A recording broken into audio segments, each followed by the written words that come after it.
بسم الله الرحمن الرحيم المؤمن المهيمن العزيز الجبار المتكبر الخالق البارئ المصور الغفار القهار الوهاب الرزاق الفتاح العليم القابض الباسط الخافض الرافع المعز المذل السميع البصير. أعوذ بالله من الشيطان الرجيم. بسم الله الرحمن الرحيم. بسم الله الرحمن الرحيم. الحمد لله رب العالمين. الرحمن الرحيم. مالك يوم الدين. إياك نعبد وإياك نستعين. اهدنا الصراط المستقيم. صراط الذين أنعمت عليهم غير المغضوب عليهم ولا الضالين.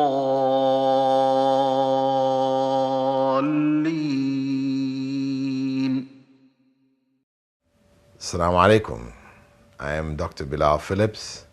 I'd like to welcome you to Voice of Islam Television. Another of your listeners asked, how can I improve my character? Step 1, do no harm. Stop doing bad things. Don't talk about adding good deeds until you get rid of bad deeds.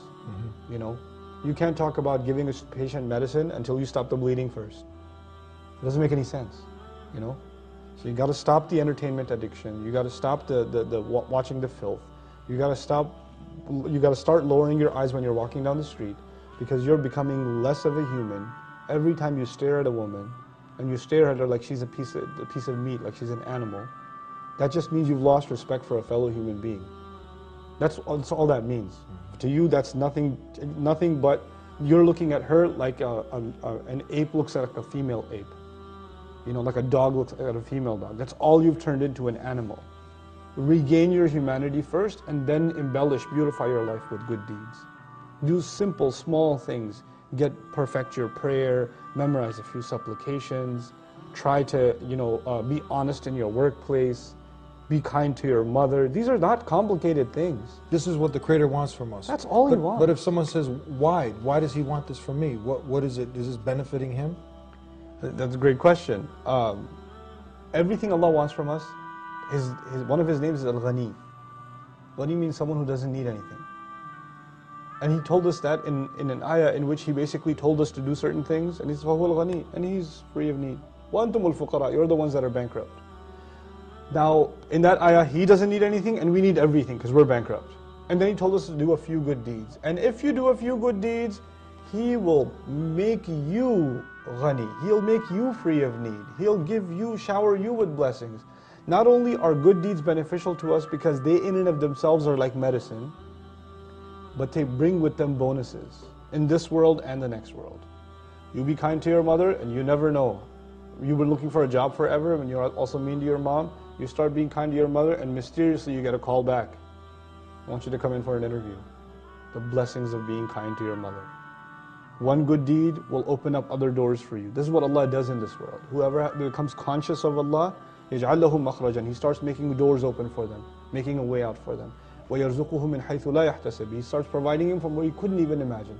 All because this person became conscious of Allah. Right? That's all Allah is asking us of. And He's asking us for us to make our life better. Last comment, Allah says, people say, what does God want? It's a really fundamental question. What does God want? There's a few ayat that tell us the answer. One of them is, يُرِيدُ اللَّهُ لِيُخَفِّفَ عَنْكُمْ وَخُلِقَ الْإِنسَانُ ضَعِيفًا. Allah wants to lighten your burden. And the human being was created weak. You think you're making your life easier by partying? You're making it harder. I want ease for you. I want to take the burden off of you. You just don't understand it. You're too weak. أعوذ بالله من الشيطان الرجيم بسم الله الرحمن الرحيم والصلاة والسلام على رسول الله وعلى آله وصحبه أجمعين رب اشرح لي صدري ويسر لي أمري واحلل عقدة من لساني يفقه قولي. Any of you who have ever heard my lectures before know a few things. Number one, I always begin with this dua. And this happens to be the dua of Musa Alaihi Salam. The reason why I love this dua so much is because Musa Alaihi Salam was given a very, very heavy task. Musa Alaihi Salam was given the task of approaching the greatest tyrant to walk the earth, and that was Pharaoh. Pharaoh, to give you some context, as you know, was a man who killed babies as a policy. Pharaoh was a man who stood up and said, "Ana rabbukumul a'la," I am your Lord Most High. He was the most tyrannical tyrant. And what Musa alayhi salam had to do was he had to approach this tyrant. Now, when he was given that task, he made this beautiful dua. Rabbi shrah li sadri, O Allah, expand my chest. Rabbi shrah li sadri wa yassir li amri, and make my matters easy for me. Rabbi shrah li sadri wa yassir li amri wahlul 'uqdatan min lisani yafqahu qawli. Take the knot out of my tongue that they may understand my speech. I ask Allah subhanahu wa ta'ala to do exactly that. I ask Allah subhanahu wa ta'ala to make whatever comes out of my mouth be truthful and be effective and be beneficial for myself and you, because the first pair of ears are my own. Now, the story of Musa alayhi salam is one of the most personal stories to my life. And so when I was given this topic, I was just kind of like, how am I going to talk about something so personal? Although I talk about bits and pieces of Musa alayhi salam's life many times. But while I was going through and I was reading the verses about Musa alayhi salam, it was very, very hard to read them without crying.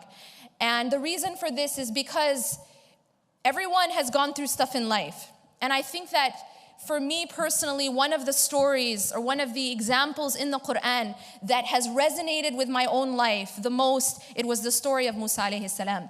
And throughout different parts of my life, there were different parts of his story that resonated with me. And so I'm going to do my best to try to share that without getting super emotional. But I'm going to begin at the start of his life.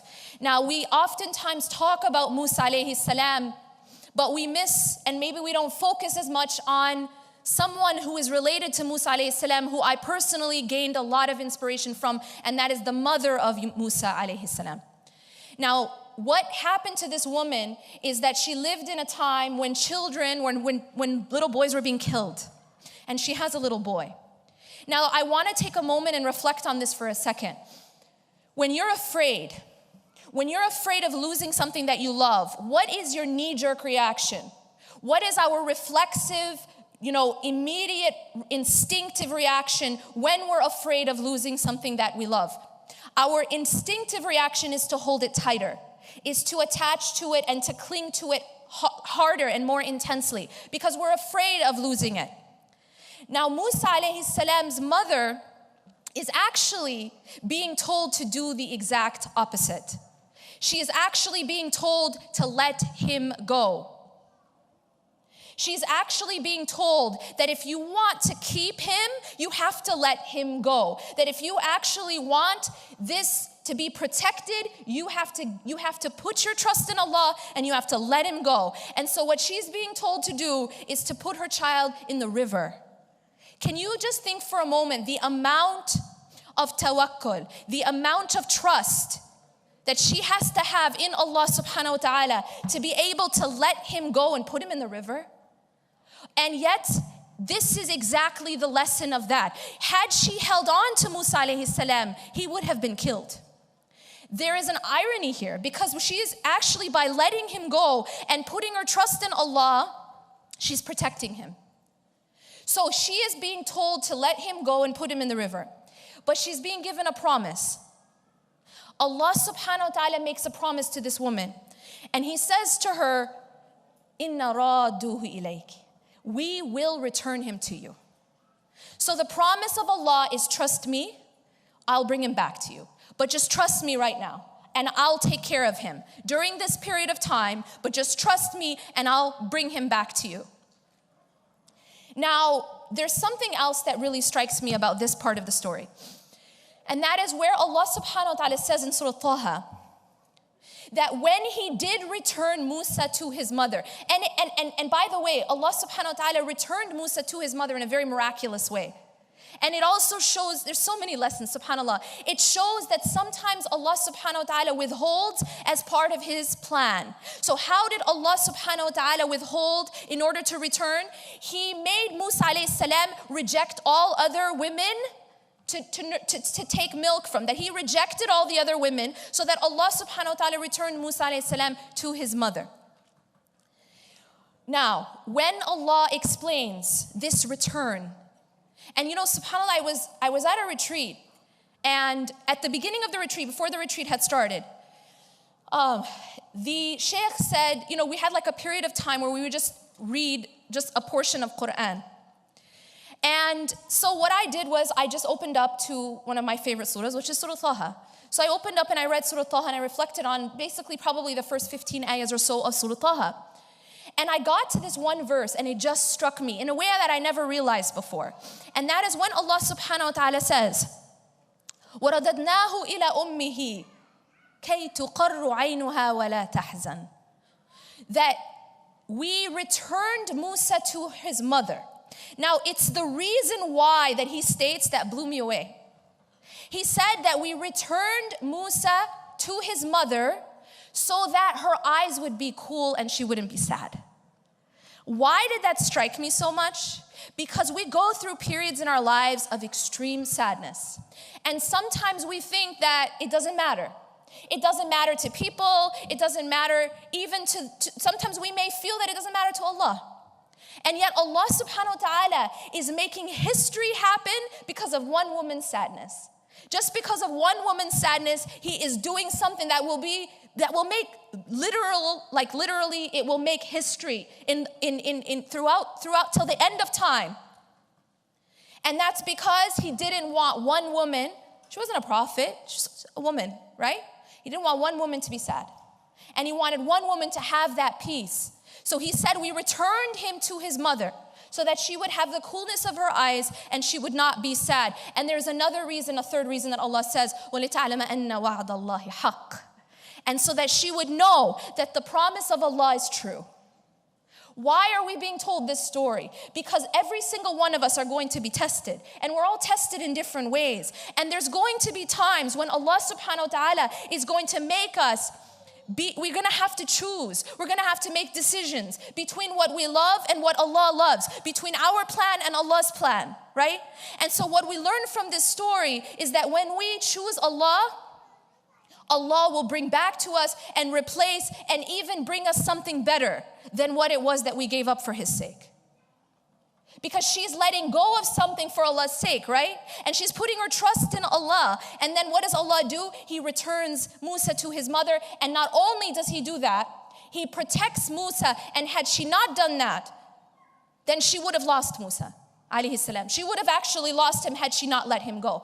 And so what she had to do was let him go so that Allah subhanahu wa ta'ala protected him and then brought him back to her. Now what's very interesting is this. Allah says, and this is also a lesson for us, folks. Focus on this. Allah, I just finished saying that Pharaoh was the greatest tyrant, right? Pharaoh is the one who's killing the babies. Pharaoh is the murderer here. And where does Musa alayhi salam go? He goes to the actual home, the house of the enemy. Now, why do I want us to reflect on that? Because it shows the power of Allah. It shows that Allah is the protector. It means that even if you are in the mouth of the lion, literally, even if you are overtaken by the enemy, if Allah protects you, no harm will come to you. That's the other part of this story, because Allah is telling us that he was an enemy. He was an enemy, ado. He was an enemy to Musa alayhi salam. He was an enemy of Allah. And it was in his home that Allah put Musa alayhi salam, showing us that Allah is the protector. Even if you're in the middle of the storm, even if you're in the home of the enemy, even if the enemy is living right there next to you, Allah can protect you still. And Allah protected Musa alayhi salam and then brought him back to his mother. Now, one of the reasons why this story, there's many reasons, but there's a lot of reasons why this story was very personal to me. And one of the reasons why that there came a point when I had to make some very difficult decisions. And in those decisions, I had to be separated from people that I loved. And I had to let go. But when I did that, Allah subhanahu wa ta'ala, and I had full trust, and Allah subhanahu wa ta'ala would protect, Allah would take care of, and Allah would return. And Allah keeps His promise. Allah subhanahu wa ta'ala keeps His promise. And every single one of you, I know that in one way or another, there are going to be times when you are going to have to make difficult decisions. But if you put your trust in Allah, this is what Allah is teaching us. When you put your trust in Allah, just like He returned Musa alayhi salam to his mother, Allah subhanahu wa ta'ala keeps His promise. وَلِتَعْلَمَ أَنَّ وَعْدَ اللَّهِ حَقٌّ, so that she would know that the promise of Allah is true, and that everyone till the end of time would know that the promise of Allah subhanahu wa ta'ala is true. Now Musa alayhi salam, he grows up, and now I'm going to fast forward a bit. And now Musa alayhi salam is going to meet Allah subhanahu wa ta'ala. This is like the introduction to Allah subhanahu wa ta'ala. Now when he meets Allah subhanahu wa ta'ala, and this section in Surah Taha talks about it, Allah introduces Himself to Musa alayhi salam.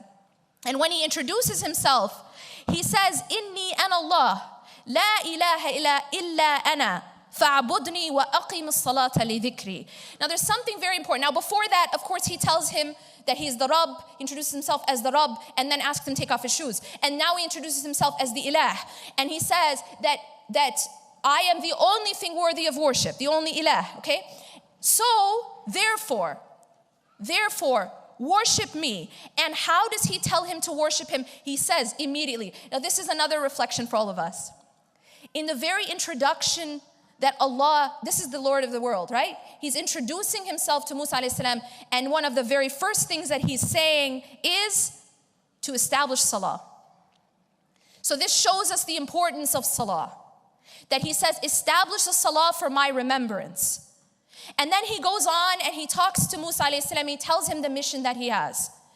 Now there's another reflection here that I want to make, and that is that Allah subhanahu wa ta'ala says that He made اصطنعتك لنفسي, okay? That he fashioned Musa for Himself. That Musa alayhi salam was being fashioned. That Musa alayhi salam was being raised by Allah subhanahu wa ta'ala, developed by Allah subhanahu wa ta'ala for a mission.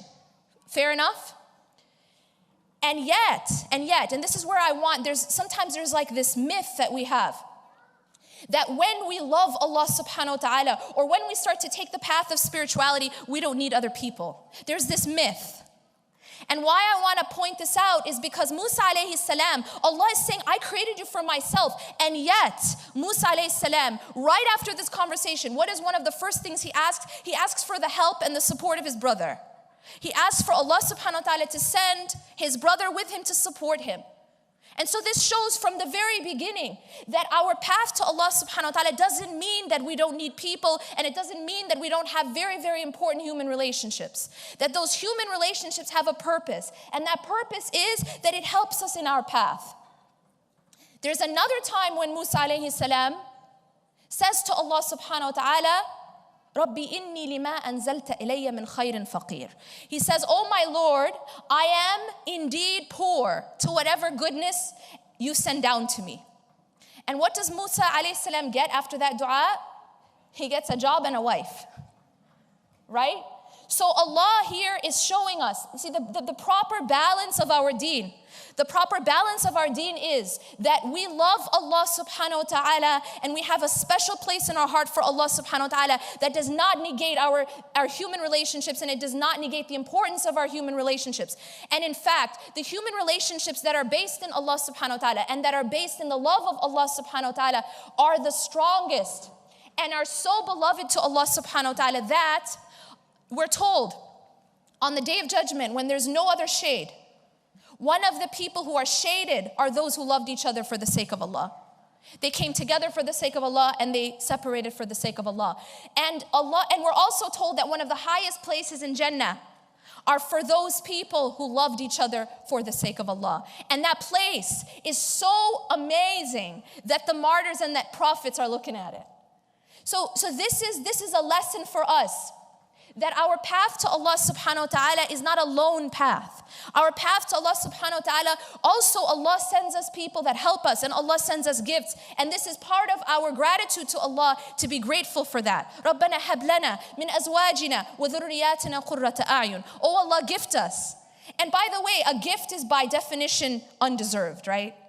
It's not like people are given this because they're better than others. This is a gift of Allah. What is that gift that we're asking for?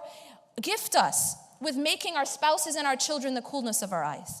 This is not a contradiction to that aspect, istanatuka li nafsi, that I've made you for myself. Makes sense? So here we have Musa alayhi salam speaking with Allah. He's asking Allah for that support of his brother. Then he is going to go and face Pharaoh. Now at the end of the conversation, Allah again repeats the importance of dhikr. So we said, we started with Allah saying, I am your Rabb, I am your Ilah, so worship me. Aqim as-salah. By the way, the word aqim as-salah, it doesn't mean just pray. Because aqim comes from to stand. So it's actually, Allah is saying, establish salah. Because you see, here's the thing about salah, right? It's easy to pray once or twice.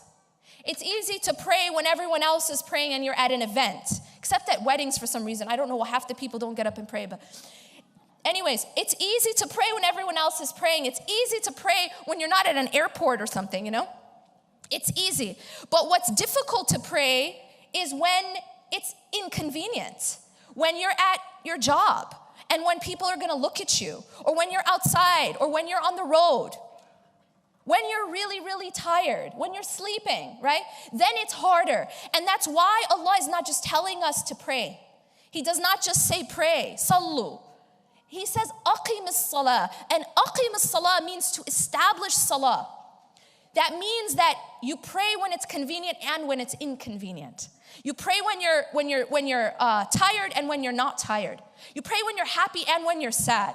There's no such thing as, if you look at your salah as your oxygen, no one in the world says, I'm having a bad day today, so I think I'll breathe tomorrow. Nobody says, I'm busy at my job, so I'll breathe tonight. I'll take an oxygen later on. Or I'll leave that till next week when I'm done with finals or something. You know what I'm saying? It makes no sense. And the reason why is that you need oxygen to stay alive. Simple as that. Whether you're happy or you're sad, you have to keep breathing. Similarly with salah. Salah is one of those things that just keeps us alive. And so here the importance Allah is telling us to establish salah, to establish dhikr. Do not slacken in my dhikr, Allah tells Musa alayhi salam when he's at the end of the conversation. Do not slacken in my dhikr. Now before I move on to one of my favorite parts of the story, I want to say something else that happens in this conversation. And that is that Musa alayhi salam had this thing called a staff. And Allah subhanahu wa ta'ala asks him during this conversation, "Ma tilka biyaminika ya Musa?" What is in your right hand, O Musa? And Musa alayhi salam says, "Hey asaya atawakka'u alayha." It's my staff, I lean on it. Now what was very interesting is at this retreat, remember I told you the retreat where I opened up and I read from ayah 1 to 15 of Surah Taha, right? Well, once the retreat started, and I had no idea this was going to happen, no one knew what he was going to talk about. He goes up there and he begins tafsir. And it just so happens that he was going to do tafsir of ayahs 1 to 15 of Surah Taha for the entire retreat. No joke. I was like, whoa, is something in these ayahs I really need to learn at this point in my life? And one of those things, and I think that if there was any lesson I learned from that retreat, it was this, that when Musa alayhi salam is being asked, what is that in your right hand? He said, it is my staff, I lean on it, and Allah tells him to throw it. Alqiha ya Musa, alqiha ya Musa, throw it. Now one of the things that the Sheikh said was that the leaning on the staff, and there of course are different interpretations, but one of the interpretations that he explained is that the leaning on the staff was like the leaning on the creation, the leaning on and the dependency on the means. And he's being told to let that go. Now why is this important? I just finished telling you that we have, and sometimes we need people in our lives. And now I'm telling you that he shouldn't be leaning on it. And there's no contradiction here. Because what he's being taught is that you do not depend on those things. So he's told to throw it. And again, this is another form of letting go, isn't it? Just like Musa's mother had to let go, he's asked to throw it. But something really amazing happens when he throws it. Allah makes it turn into a snake in front of his eyes. And then he says, take it back, don't be afraid, and I will return it to its original form. Now what the Shaykh explains here, very profound, is that Allah subhanahu wa ta'ala is the one in charge of the creation. And the same creation that can be your supporter can also turn into a snake and vice versa. And it's in the hands of Allah subhanahu wa ta'ala.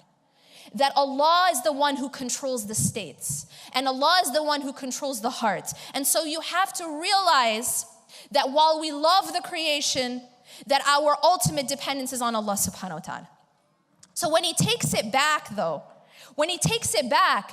it turns back into the staff. So now what the Shaykh explained is that when he took it back, it was in his hand. It wasn't something he was dependent on. And one of the things that this is a metaphoric example, but what it taught Musa Alaihi Salam is the ability to put his focus, the focus of his heart on Allah, not on the creation. So he loves the creation. He wanted a wife, he wanted a job, he wanted the support of his brother, but his ultimate dependence is on Allah subhanahu wa ta'ala. And his focus, he learned the ability to see through. And this is going to become very important later on. He's learning and he's being trained in the ability to see through the illusions of the means. Make sense? I'm going to explain where this then becomes useful later on. So fast forward. Musa Alaihi Salam is standing in front of the Red Sea.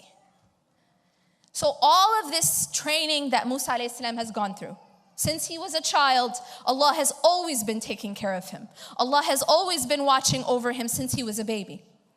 And now we're fast forwarding to this scene where now he and his people, Bani Israel, are standing in front of the Red Sea. And Allah tells us this story. He says, فَلَمَّا تَرَى الْجَمْعَانِ قَالَ أَصْحَابُ مُوسَى إِنَّا لَمُدْرَكُونَ. I want to take a moment and talk about these two paradigms. Musa alayhi salam is with a group of people, Bani Israel. Now, Bani Israel are standing there with Musa alayhi salam. The Red Sea is in front of them, and behind them is a superpower army. Pharaoh and his army are behind them. What do you think, if you were in that situation, what's your reaction going to be? Pretty much most of us, our reaction would be just like their reaction. And their reaction was, we are definitely going to be overtaken. Inna lamudrakun. That's it for us. Have you guys ever been in a situation that looked hopeless before? Have you ever been in a situation that you couldn't see a way out? Have you ever felt trapped? See, Musa alayhi salam was put in this situation. Many of us, obviously, none of us are probably going to ever be stuck in front of a giant body of water with a giant superpower army behind us, right? But then why is Allah telling us this story if it's not relevant? We won't be necessarily in front of the Red Sea, but we will be in situations where we feel trapped. We will be in situations that look hopeless. We will be put in situations that we don't see a solution. And we think, okay, what am I going to do? And when we are put in that situation, Allah is teaching us how to see through. So Bani Israel is seeing the Red Sea and is seeing the army, and that is where their focus is. You know, when you're in a situation and if you focus on the problem itself, that's all you're going to see. If you focus on the barrier itself, if you focus on the obstacle itself, that's all you're going to see. And it becomes bigger and bigger and bigger in your eyes. It actually starts to grow. You know, it's this amazing thing about the psychology of a human being. If you focus, I want you to imagine for a second there's a wall in front of you. The more you focus on that wall, the more it gets bigger. The more you focus on the wall, the higher it gets, the bigger it gets, until it actually surrounds you. And you will see no way out. And the reason why, by the way, that's an illusion. It's an illusion. The reason that it looks that way is because you're focusing on the barrier. You're focusing on the block. You're not focusing on Allah. You're focusing on the barrier itself. And so the barrier looks bigger and bigger. And that's exactly what Bani Israel did. They were focusing on the Red Sea. They were focusing on the army. And so they were hopeless. They felt very afraid. They were scared. And it had to do with the focus of the heart. Are you focused on the block? Are you focused on the barrier? Or are you focused on something else? Now, what's so powerful is you see the comparison, the contrast of Musa alayhi salam's focus and then his response. قَالَ كَلَّا. He said, nope. Kalla is like a very emphatic no way. No, nope. They said, we will surely be overtaken.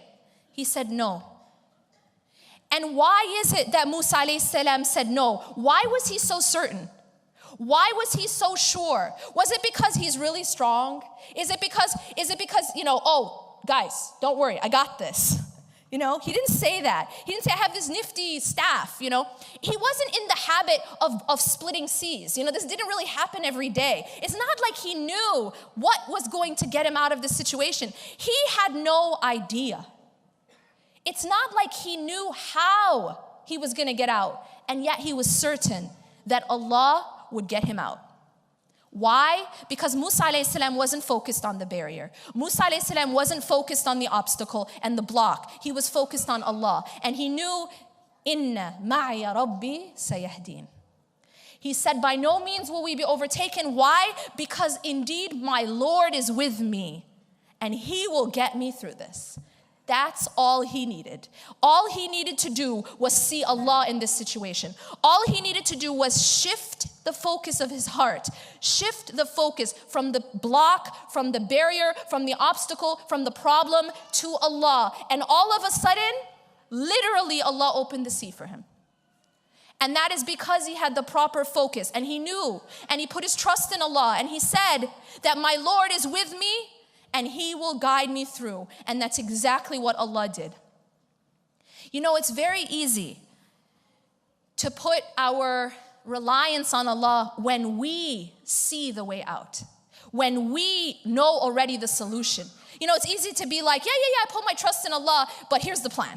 It's like, this is going to happen, then this is going to happen, and we already have the whole thing planned out. We know exactly what's going to happen, and then we say our trust in Allah, right? That's pretty easy.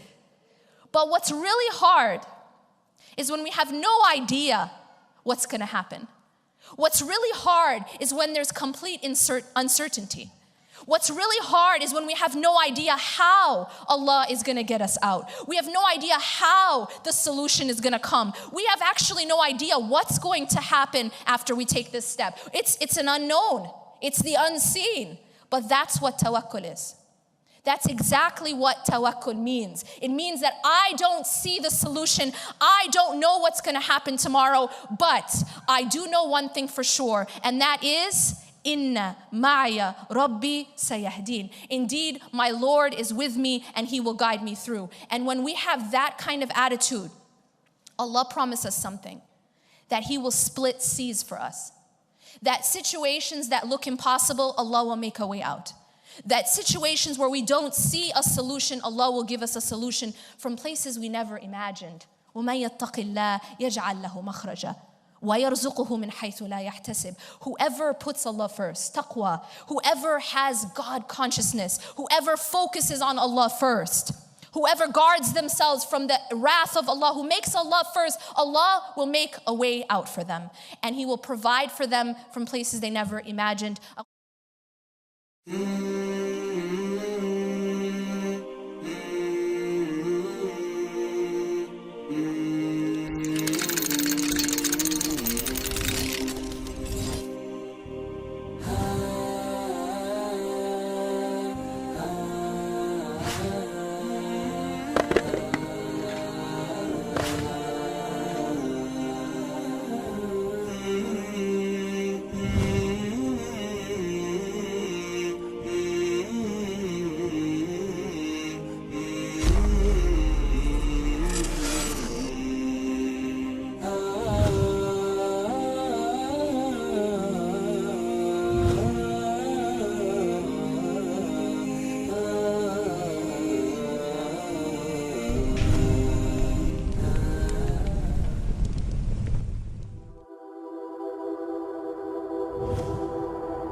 Salam alaikum everybody, a quick message from the team at Voice of Islam. Every time our show airs, we reach a potential audience in the hundreds of thousands. We bring the truth about Islam to non-Muslims and help Muslims learn more about their own faith. Every time something positive comes from Voice of Islam being on air, those people who have contributed and made the broadcast possible share in the potential rewards, inshallah. We really appreciate people donating what they can. Every little bit helps us meet the cost of broadcasting each week.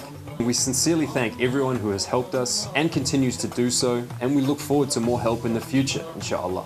If you are keen to contribute, please visit our website for details of how to do so.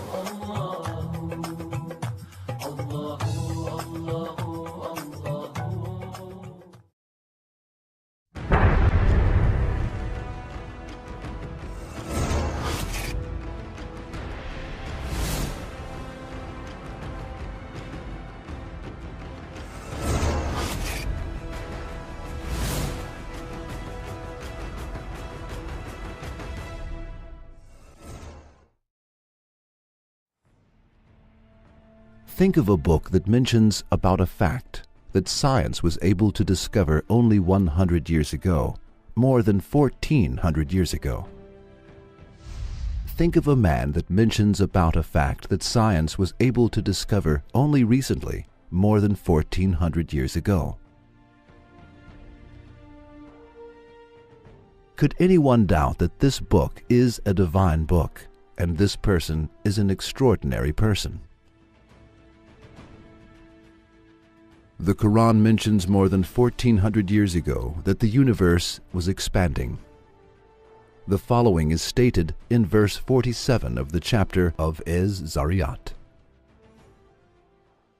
With the power and skill did we construct the firmament, for it is we who create the vastness of space. The Arabic phrase "Inna limusiyun" means we are expanding it. The word musiyun is derived from the verb eosau, to expand. The letter lam, L, at the beginning of this word is used to emphasize the noun or the adjective it precedes, and it means a lot or very much. Accordingly, this phrase means we are expanding the universe a lot. After analyzing the verse of the Qur'an, informing us about the expansion of the universe, we will examine what science says about it. There was only one view that prevailed regarding the issue up to the beginning of the 20th century. This view stated that the universe had a static structure and that it has existed like that since the beginning of the universe. No scientist mentioned the expansion of the universe until the 20th century, let alone mentioning, no one even imagined it. At the beginning of the 20th century, Russian physicist Alexander Friedman and Belgian cosmologist George Lemaitre calculated theoretically that the universe was moving continuously and expanding. This fact was proven through observation in 1929. While examining the sky through a giant telescope, the American astronomer Edwin Hubble discovered that stars and galaxies continuously moved away from one another. Stars and galaxies moved away not only from us, but also from one another. In the following years, it became certain through observations that the universe was expanding. A universe in which everything continuously moves away from one another means a universe that is continuously expanding. In order to understand the expansion of the universe better, we can think as follows. Suppose that the universe is the surface of an inflated balloon. The points on the phone move away from one another. Similarly, the objects in the universe move away from one another as the universe expands. When this scientific fact was not known by anyone and when people thought that the sun was as small as an apple.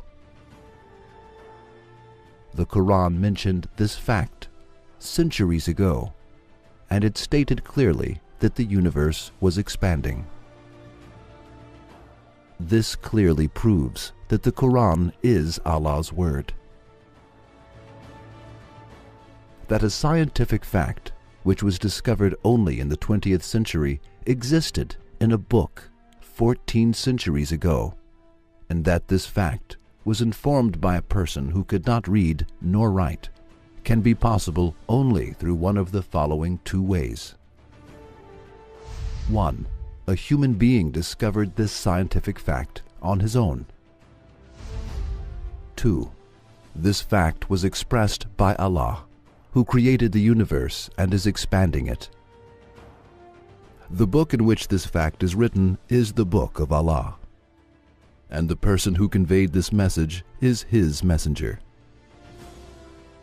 There is no other alternative, and it is not possible to accept the second alternative, for it is not possible for an illiterate person living in a period 14 centuries ago, when there were no telescopes, to discover, on his own, a fact that could be discovered only through giant telescopes.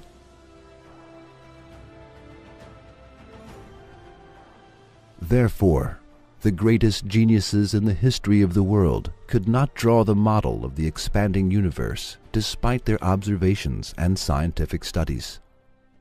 They could not even imagine it. Then this information cannot be the word of an illiterate person who lived in the desert 14 centuries ago when there was no technology. The book that contains this information cannot have been written by him.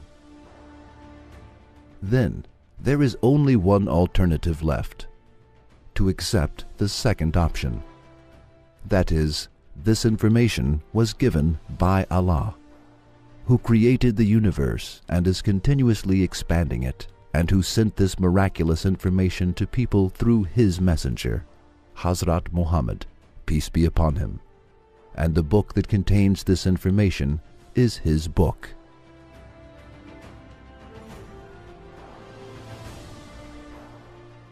If someone said, he may have written in coincidentally, that is, the Qur'an is the word of a human, and this human being wrote this fact in his book without being aware of it, and mentioned the expansion of the universe, we would say, millions of books have been written since that century.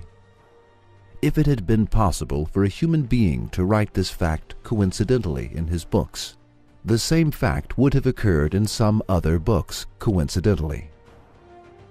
However, it is just the opposite. This fact was not mentioned in any of the books written by human beings, and even in the books of genius astronomers up until the 20th century. This fact was not thought about by anyone, and it was not written in any books. We cannot attribute the fact that this information was given by the Qur'an to coincidence. Therefore, it is impossible to say anything other than the Qur'an is the book of Allah. Only one alternative is possible. The Qur'an is the book of Allah.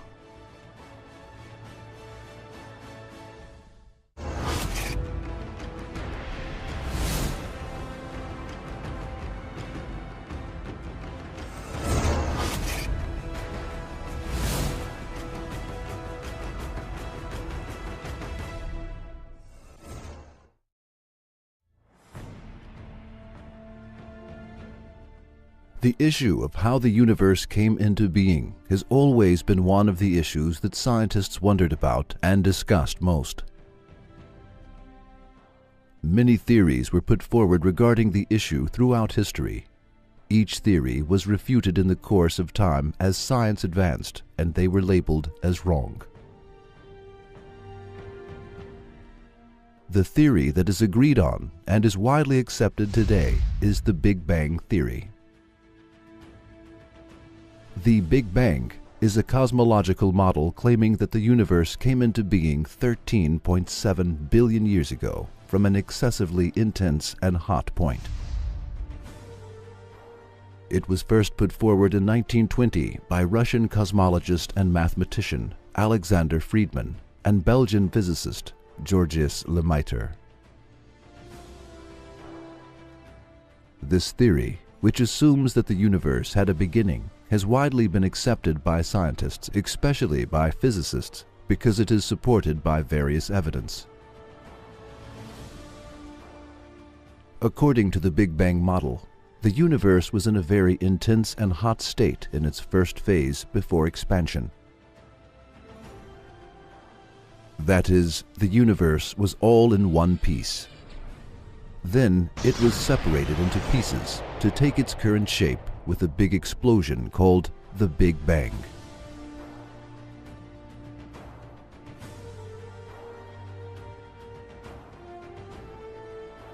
This knowledge, which scientists were able to obtain only within the 19th century, was informed by the Qur'an 1400 years ago. The following is stated in verse 30 of the chapter of Al-Anbiya. Do not the unbelievers see that the heavens and the earth were joined together as one unit of creation? Before we clove them asunder, we made from water every living thing. Will they not then believe? The word translated as joined together in the verse is the Arabic word ratk. It means fused, coherent, inseparable. That is, this word is used in order to describe two substances that form a whole in Arabic. The verb fatk, used in the verse, means to separate. In Arabic, this verb is used in the sense of splitting something that is adjacent and coming out by breaking something. For instance, this verb is used when a seed sprouts and comes out of the ground in Arabic. Now, let us go back to the verse. In the verse, a situation in which two things are joined together, ratk, is mentioned. Then they are separated, fatk. That is, one of them comes out by tearing the other one. When we think of the first moment of the Big Bang, we see that the whole matter of the universe was together in one substance. In other words, everything, even the skies and the earth that had not been created yet, was within the same substance, interbeaded, ratk, and inseparable. That is, they were joined together as it is stated in the verse. Then this substance broke into pieces through a big explosion. That is, the deed that the Quran defines as fatk took place. The Quran informs us about the Big Bang Theory, which was discovered in the last century, more than 1,400 years ago. Anyone who thinks impartially and justly will accept this. A human being who could not read or write could not have discovered this fact 1,400 years ago.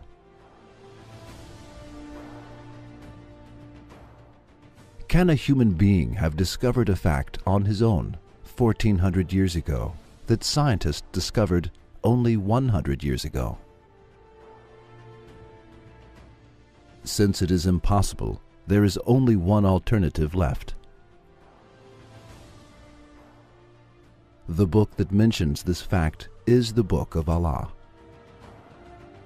who collected the whole realms in one substance and who created the earth, the sky, and everything within them through a Big Bang after that. Yes, the Quran is the pre-eternal book of that being. We believe in it.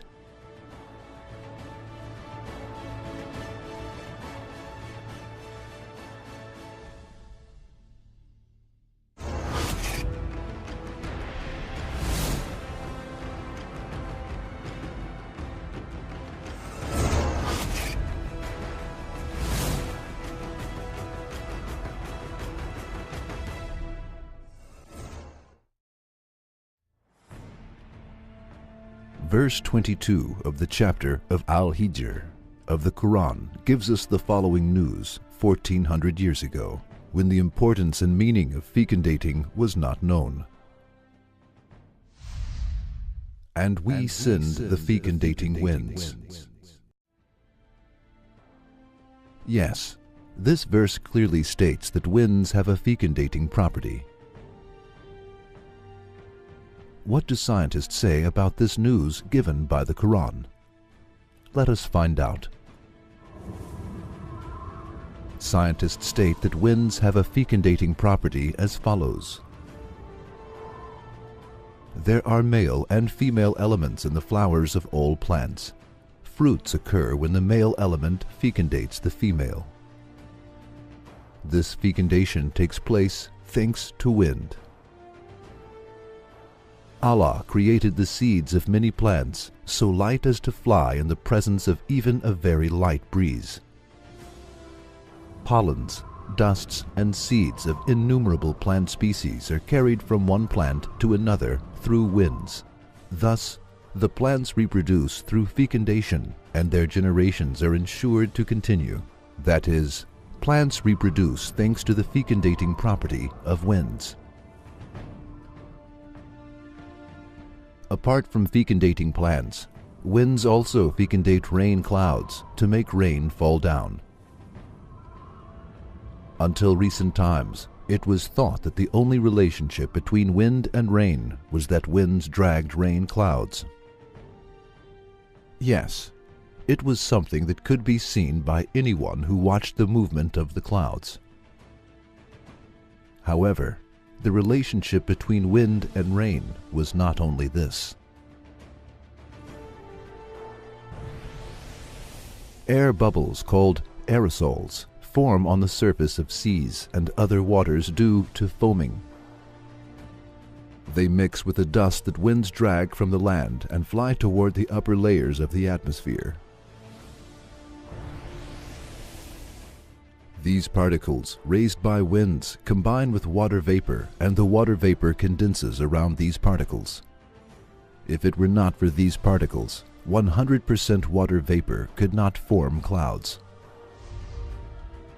Clouds form when winds fecundate the free water vapor in the air with the particles they carry. After these explanations of science and scientists, let us analyze the issue and find answers to the following questions. 1. When was it discovered that winds had a fecundating property? Answer. It was discovered in the 20th century. 2.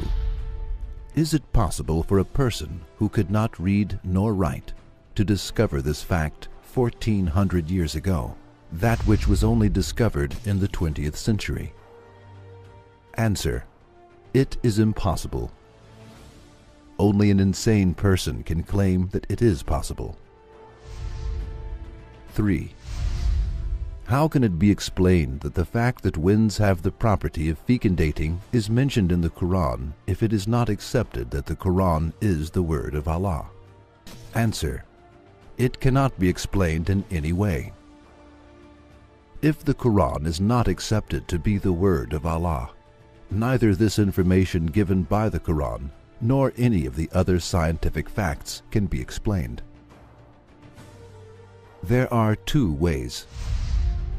To accept that a human being who could not read or write knew and discovered 14 centuries ago on his own that winds have the property of fecundating and all of the other scientific facts stated by the Quran.